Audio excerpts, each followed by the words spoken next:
Coach, last season maybe a little bit of an anomaly from what we're used to seeing. How has that motivated this group, you think, in the offseason? Well, I think this group is, in our off season and spring training and summer work, they've been working awful hard, and they're very unselfish and working toward, this year coming up.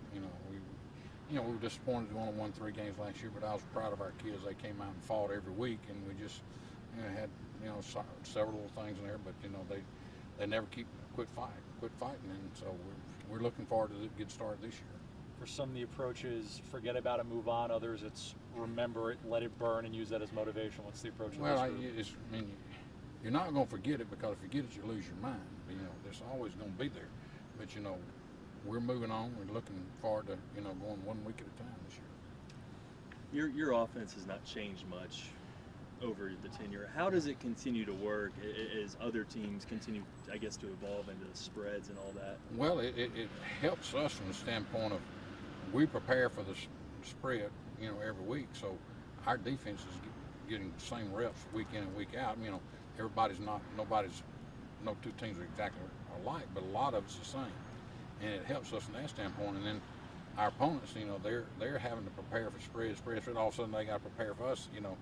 In a few days' time, it makes it a little bit tougher. In our system, it helps us out that way.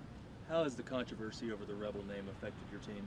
Well, we're the Rebels, and I defer any of that to our superintendent. If you want to call her, you're welcome to call her. But we're preparing for a football season. That's not the most important thing. The most important thing is what we're getting ready to play, and get ready to play a jamboree against Briarwood, and get ready for the first ball game against Homewood.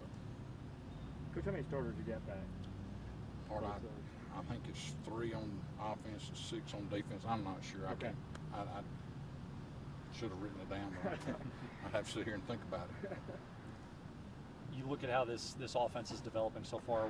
What do you like? What do you feel like are going to be the strengths going into the season? Well, it's hard to say right now. Until we start putting all the pieces together. When we go to camp next week and we start getting all those pieces together, I feel like each team has its own identity. This offense team, this defense team will have its own identity. And when we get all those pieces together, we'll see. When you're looking for an identity and breaking in some new starters and play the schedule that a 7A team plays, how do you develop that character, that identity, while also allowing yourself to maintain a good standing throughout the season? Well, the thing is, you try to develop what this team can do well. Some teams can do something better than others, and this team's identity is going. It's like I said, it's going to be still to be foreseen, because not until we get all those puzzle pieces in place where we know that. But we're working toward that, and time will tell.